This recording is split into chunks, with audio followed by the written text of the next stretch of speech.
மந்திரமும் நீதியும் கலந்த விக்ரமாதித்தன் வேதாளம் கதையை பாப்போமா? இந்த கதை சொல்லும் விதம் ரொம்பவே சுவாரஸ்யமானது.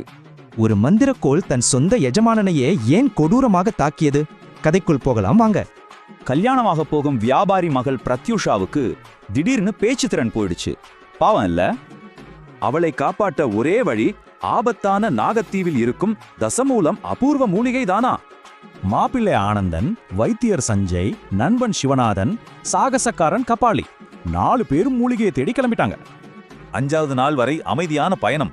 6வது நாள் ஒரு ராட்சத திமிங்கலம் படகையே சுக்குநூறா உடைச்சிடுச்சு.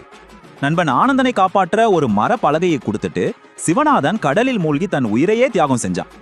தப்பிய மூவருக்கும் ஒரு பறக்கும் தட்டு கிடைக்குது.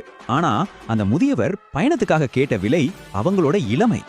கொஞ்சம் கூட யோசிக்காம வைத்தியர் சஞ்சய் தன் இளமைய கொடுத்து வயசானவரா மாறி முதியவரை இளைஞனா மாத்திட்டார். வஞ்சி நகரை அடைஞ்சதும் அதிர்ச்சி.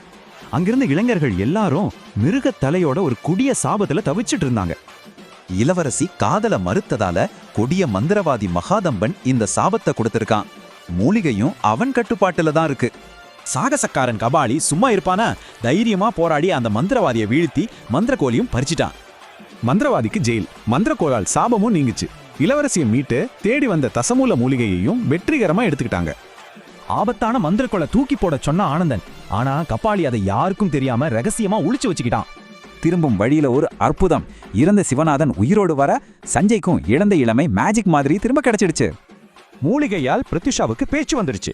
ஆனந்தனுக்கும் அவளுக்கும் ரொம்ப பிரம்மாண்டமா கல்யாணமும் நடந்து முடிஞ்சது. ஆனா கபாலி சும்மால திருடிய மந்திரக்கோளை வச்சு வித்த காட்டி குறுக்கு வழியில பணக்காரனாக ஆசைப்பட்டான்.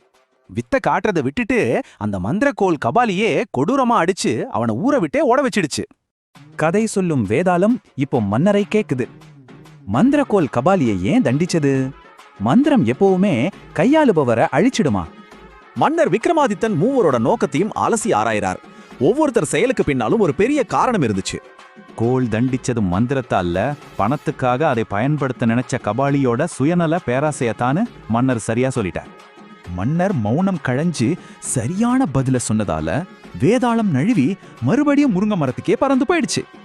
உங்க கையில ஒரு சக்தி வாய்ந்த கருவி கிடைச்சா உங்க எண்ணம் தூய்மையா இருக்குமா? இல்ல நீங்களும் அடுத்த கபாலியா? யோசிங்க.